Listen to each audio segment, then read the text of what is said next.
This morning we're going to be in 1 Kings chapter 5. Last week, just a little bit of a review. I feel like on these weeks where we are moving so quickly through the Old Testament, I need to take a little bit of time to go through where we came from. And so as we do that, this week we move into the reign of Solomon. But last week, David was just being anointed as king. So there's a lot that has taken place from David's anointing now to his son Solomon being king. So let's take just kind of a real quick review. Last week we were in 1 Samuel chapter 16. And in that book, or in that story, there David is dealing with being anointed, but then also we deal with the rest of the book of his relationship with Saul, with some of their conflict and this growing conflict. Then by the age 30, David is finally officially king. This is one of those things, if you ever take Bible classes, that you just have to know like as quickly as a professor says it, because it's very important. But so David's reign starts in 1000 BC, so 1,000 years before Christ came. David begins his reign, but he begins his reign over a divided kingdom. And eventually that kingdom is united. And as it is united, then we have this great verse in 1 Samuel chapter 16. It says, "But the Lord said to Samuel, do not look at his appearance or his stature, because I have rejected him," looking at David, one of David's other brothers. And then we have this line. This is where we were last week. "Humans do not see what the Lord sees, for humans see what is visible, but the Lord sees the heart." And that's what we talked about last week. And I want to bring that up because we also know that in the midst of this story of David, this is an incredible statement. Humans do not see what the Lord sees, for the Lord sees the heart. But we also know that David's a very broken person and very much a fallen man. David was not perfect by any stretch of the imagination. And 2 Samuel goes through and tells us the story of King David. And King David did a lot of good, but King David also did a lot of bad.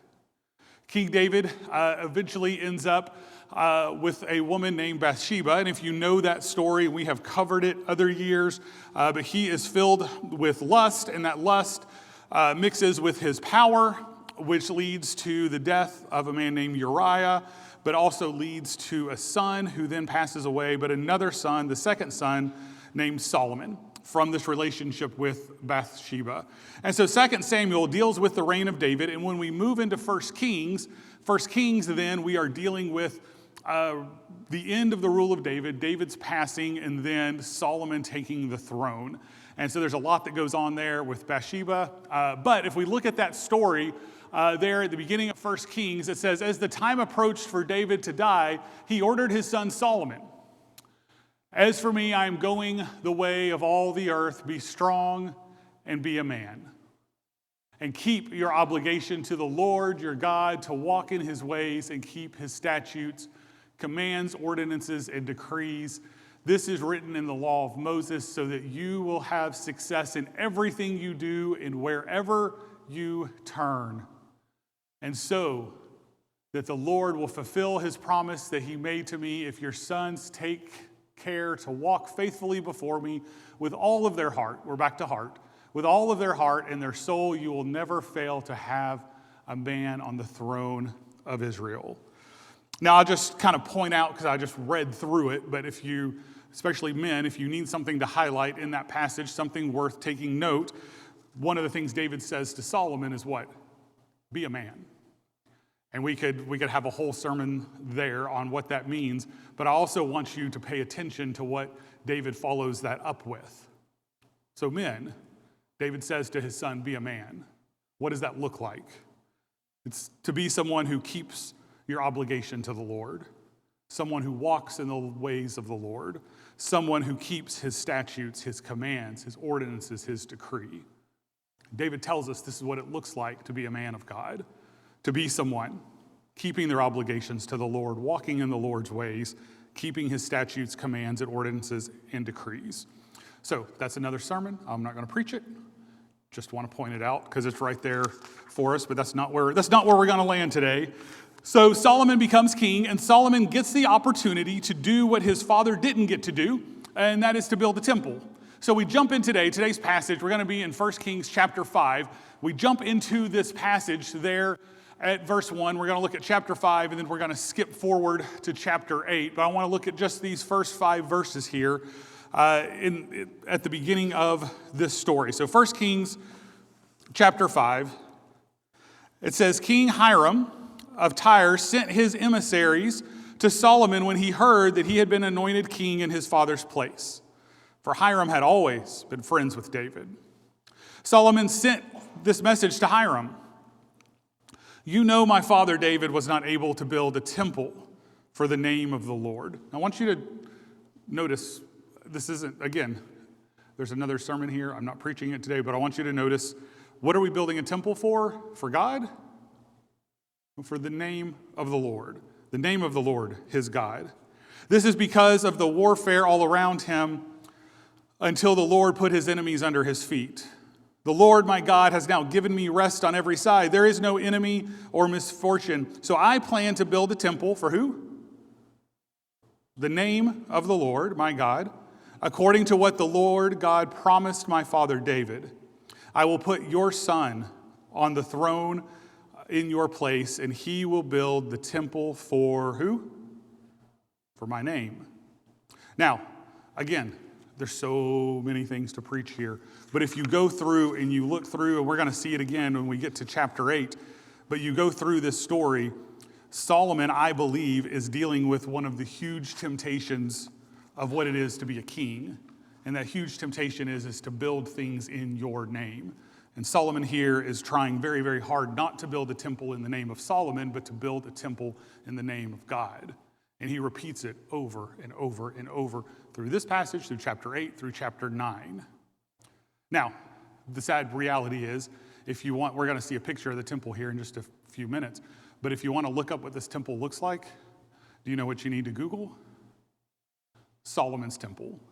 Even with Solomon doing everything he could to this be in the name of the Lord, it still ends up in Solomon's name for history. But that's one of those things that we see here as kind of a part of that story. So if you go through chapter 5, finish chapter 5, King Hiram says, yes, I want to help. And so King Hiram sends people to come help. So the rest of chapter 5, chapter 6, chapter 7 is them building the temple. There's an incredible amount of detail. There's a lot going on there, some really interesting things about the construction of the temple. They don't make for super interesting sermons, but feel free to go through and read it. It's very interesting. But I want to jump forward to when the temple is finally finished and we are ready for move-in day. So chapter 8, verse 1 brings us to move-in day for the temple. And so I want to look at these 13 verses, and then we're going to walk through some of these things. So the temple has been, chapter 5 was, I'm going to do this temple. I want to build a temple for the name of the Lord. He talks to his buddy Hiram. Hiram says, I'm in. I will help you. And so then what has happened from there to where we are is the construction of the temple. Now, chapter 8, it's move-in day, and we're going to focus not just on the temple, but we're going to focus on the Holy of Holies. That's where we are in chapter 8. So, if you're ready, we're going to look at first, we'll read verses 1 down through 13. I'll just tell you all this before we read this. So last night was my 30th high school reunion, which just seems craziness because I graduated last year. But one of the things I noticed, and it kept happening, there was pictures on the table, and so people were trying to look at the pictures, and everybody did the same thing. They would take their glasses off, they would look, and then I kept hearing this saying, I don't know who that is, I don't have my readers. And I just sat there and thought, what has happened to us? Age has happened. So now for a while, every time I take my glasses off to read, I'm going to realize I'm in good company with the class of 95. So here we go. Verse 1. At that time, Solomon assembled the elders of Israel, all of the tribal heads and the ancestral leaders of the Israelites before him at Jerusalem in order to bring back the ark of the Lord's covenant from the city of David, that is Zion. So all the men of Israel were assembled in the presence of King Solomon in the month of Ethnium, which is the 7th month at the festival. All the elders of Israel came, and the priest picked up the ark. The priest and the Levites brought the ark of the Lord to the tent of meeting and the holy utensils that were in the tent. King Solomon and the entire congregation of Israel, who has gathered around him and were with him in the front of the ark, were sacrificing sheep and goats, cattle that could not be counted or numbered because there were so many. The priest brought the ark of the Lord's covenant to its place, to the inner sanctuary of this temple, to the most holy place, beneath the wings of the cherubim. For the cherubim were spreading their wings over the place of the ark, so that the cherubim covered the ark and its poles from above. The poles were so long that the ends were seen from the holy place in the front of the inner sanctuary, but they were not seen from the outside of the sanctuary. They are still there today.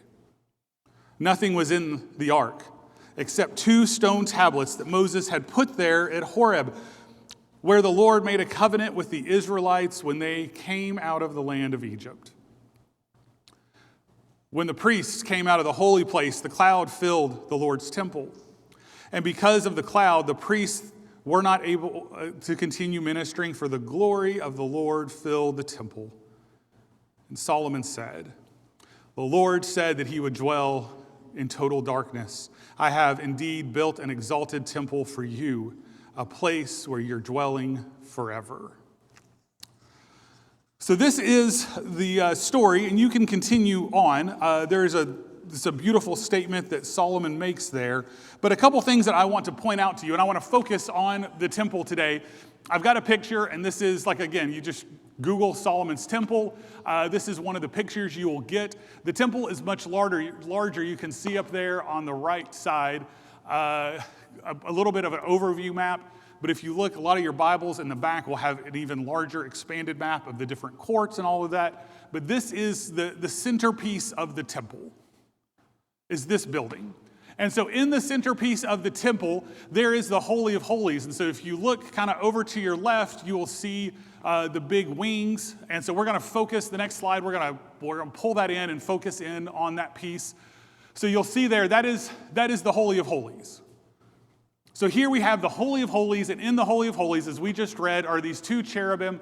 Their wings cover the ark. You can see the ark there. You can see the poles still in the ark. I don't know why the poles were left in the ark, but I'll say this. The poles were in the ark for one reason. What was the reason? So they could move it. And so they could move it without being killed. And for some reason, I don't know why, the poles were left in the ark. Now, all I can figure, and this is just John Parrish's speculation, all I can figure is part of what's going on is God wants us to know, God wants the people to know, I'm not staying put. I'm not staying put. I'm going to continue to move. I'm going to continue to act. This is not a home forever. I am a God who doesn't stay put. That's what I think the poles are about. Again, that's just what I think from reading and studying. But the poles were left there in the ark. You can see the ark right there in the middle. So in the center of the temple is the holy place, what we call the Holy of Holies. There in the center of the Holy of Holies, we have what? The ark. And there in the ark, in the center of the ark, we have what? What was in the ark? He tells us there's only 2 things in the ark. 2 tablets. In the center of the ark, there is only 2 things. The tablets. So look at verse 9 again. So chapter 8, verse 9.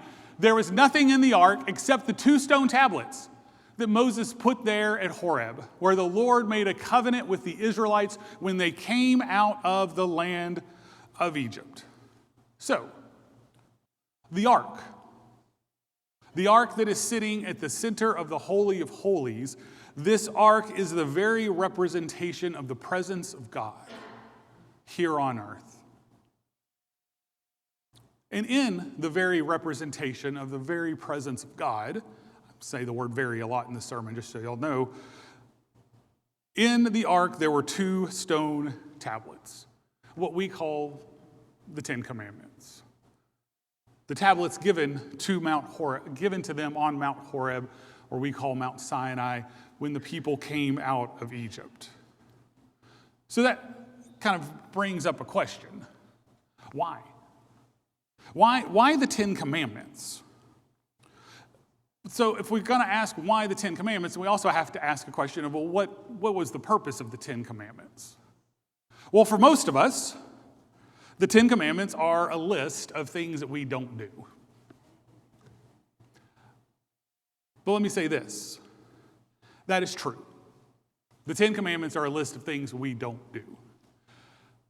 But if that's all that the Ten Commandments are, if that's all that the Ten Commandments are to us as a people, I would challenge you, and I would say that we've lost the plot of the story. And I'll tell you this, the good news is that I'm going to try to reorient the story around why the Ten Commandments are there. The Ten Commandments are more than just a list of things that we don't do, though they are that. The Ten Commandments are more than that. If we go back into Exodus chapter 19, we begin the story of the Ten Commandments. We kind of begin the story of the Ten Commandments all the way back at Abraham. But we're going to pick up the story of the Ten Commandments right here in Exodus chapter 19.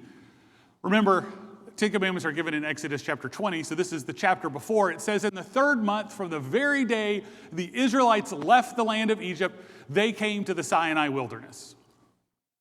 They traveled from Rephidim and came to the Sinai wilderness and camped in the wilderness. Israel camped there in front of the mountain. So Moses went up the mountain to God, and the Lord called to him for the mountain. This is what you must say to the house of Jacob and to explain to the Israelites. This is why you are here, all right? You've come out of Egypt. I've parted the Red Sea. We've gotten mad at each other. We've hit rocks. We've had manna. All of those things have gone on. Here we are. This is why you're here. And he says to him, you have seen what I did to the Egyptians, how I carried you on eagle's wings and brought you out where? To myself. Now, if you will carefully listen to me and keep my covenant, here's my promise to you. You will be my possession. Out of all the peoples, although the whole earth is mine, you will be my kingdom of priests and my holy nation. These are the words that I want you to say to the Israelites.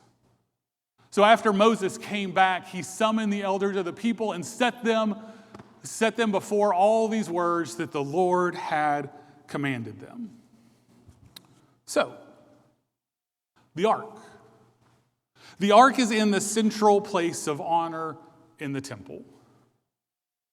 And if the ark is in the central place of honor in the temple, and if the ark is the physical representation of the presence of God, then we find in the center of the ark, the very heart of the ark, the physical representation of covenant. These two tablets. At the very center of everything, there are two tablets. Now, remember, here's my point.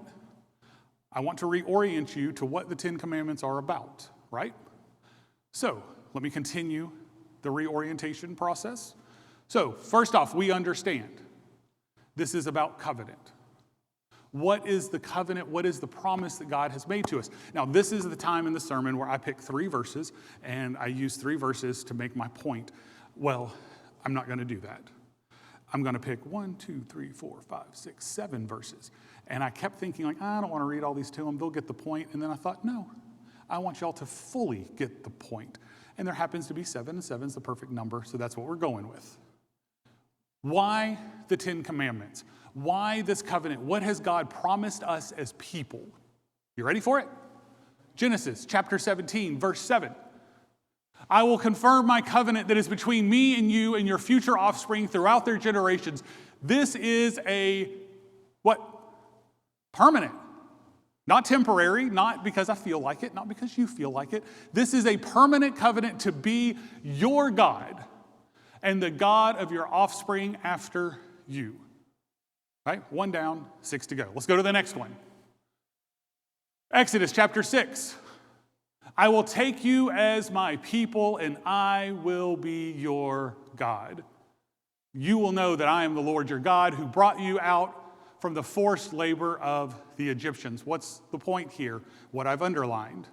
I will take you as my people, and you will be my God. Remember that line. The next one. Ezekiel, I, the Lord, will be their God, and my servant David will be a prince among them. Side note, notice he doesn't call him a king, because who is king? God. God is king. He's a prince. David will be a prince among them, and I, the Lord, have spoken. I think we got another one in Ezekiel. You will live in the land that I gave your ancestors. And here's our line again. And you will be my people, and I will be your God. Jeremiah chapter 7.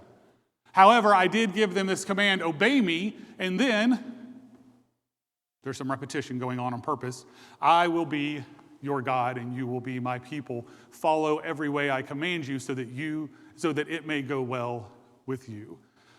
Let's go for another Jeremiah passage. Instead, this is the covenant I will make with the house of Israel after those days, the Lord's declaration. I will put my teaching within them and write it on their hearts, the center of who they are. And what will I write on their hearts? What will I write at the very center of who you are? I will be their God, and they will be my people. And then Jeremiah chapter 30, verse 22. I did these a little out of order because this is where I wanted to land if you haven't noticed yet. Jeremiah 30, 22. Everybody wants to quote Jeremiah 29, 11. Great passage. This is a better passage. Jeremiah 30, 22. You will be my people, and I'll be your God.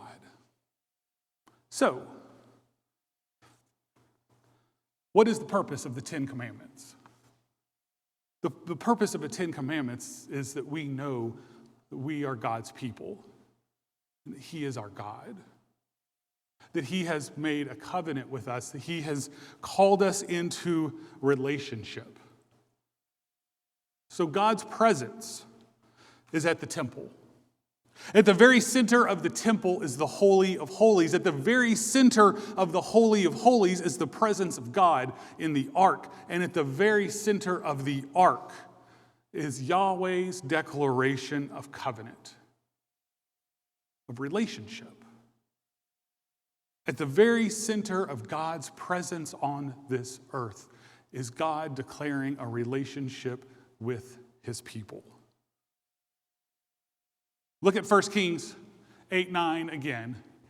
Nothing was in the ark except for the 2 stone tablets that Moses had put there at Horeb. What happened at Horeb? Where God had made a covenant with the Israelites, where they came out of the land of Egypt, where God delivered them from slavery, where God delivered them from the bondage of this world, and made a covenant with them. The holy place isn't a place. The holy place is not a structure. The holy place is a commitment. It's a commitment that God makes to us as a people that says, you will be my people and I will be your God. The holy place. It's not a temple. It's not the Holy of Holies. It's not the ark. It's not even the tablets. It's a relationship. It's a relationship that we are called into with a God who loves us, a God who wants to set us free. We as people are so tied to place. We are so tied to something being holy that we miss that holy is about a relationship of a God who makes a declaration to us, you will be my people, and I will be your God. That is the place of holiness. Now, many of y'all kind of know a little bit of the history. of this, but back in 2019, I'll go through it very quickly. 2019, I was ended up in a running group, got to go to the Grand Canyon. It was a great trip. So 2019 did that, 2020, 2021, and then 2022, we changed the format. Our kids were changing, we're getting older, and we kind of changed the format where we would end up taking this trip and be gone on a Sunday. Some of it was us realizing that the group was primarily pastors, and it would be very good for us to be gone on a Sunday and just be together. And so in 2022 was the first year we took this trip to the Grand Canyon, to Flagstaff, where we usually would stay, that we were gone on a Sunday. And so we had a conversation leading up to the trip, and the conversation went like this. What are we going to do on Sunday? Are we going to go to Flagstaff Church of the Nazarene, or are we going to do something ourselves at the house that we're renting? And when you have about 15 to 20 people there, and 10 to 12 of them are pastors, you decide, let's just have a service. So we decided to stay in that day and to have a service, and we prepared different things. It was one of those God things. Some of y'all know Spencer Baggett. Spencer's daughter, Abby, was in a car accident as a cross-country runner at Trevecca and almost lost her life, and so this was just a couple months after that. It was a time that we needed together, just to pray for Spencer, to pray for April, to pray for Abby, and so we had this holy moment there at this Airbnb in Flagstaff. We sang, you got enough preachers in the room, we can have communion. We prayed together. Our friend Lewis Stark preached. And it started something. So the next year, we get a different Airbnb, and it's a Sunday, and we decided, what are we going to do? We're going to have this moment together, and we had another service, and it was as beautiful as the first one. Then 2024, we didn't go to the canyon because of pipeline. They're redoing the water line. And so this year we were going back, and I think all of us wanted to go back to the canyon, but also it was about being together and having that service again. And then wildfires broke out, and we had to pivot, and we ended up 2 weeks ago in Oregon. And here was the problem. We had lost our holy place.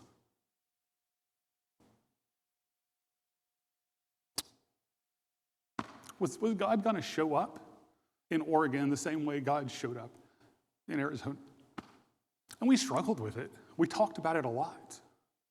And 2 weeks ago, we sat around that living room of another Airbnb in Government Camp, Oregon. And we had our service. We prayed together. We had communion. We sang together. Lewis preached again. And you want to know what? This isn't a surprise to y'all, but guess what happened? God showed up. God shows up in Oregon. God can show up in Arizona. God can show up in Alabama. But for me, it was a teaching moment.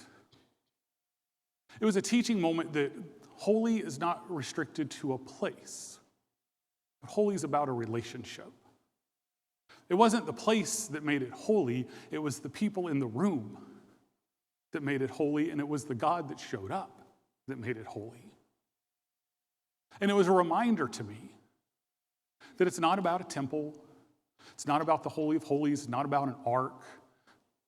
Because at the center of the temple, at the center of the Holy of Holies, at the center of the ark, at the very heart of what is real is relationship. That these tablets are about relationship. Yes, it tells us how to live. Yes, it tells us the things we don't do. But the reason we don't do them is because we're in relationship with a God who wants to love us, a God who calls us to what is holy. And at the center of holiness is relationship. And so it's kind of left me asking the question this week, the question of what would be different in your life? What would be different in your life if the central place of your life was relationship? Relationship of a God who says to us, I will be your God, and you will be my people. A God who says to us, I have called you out. A God that has said, I have called you specifically into relationship with me. At the center of the temple is the Holy of Holies. At the center of the Holy of Holies is an ark, and in the center of the ark is the tablets. What would be different if my life was centered on that relationship?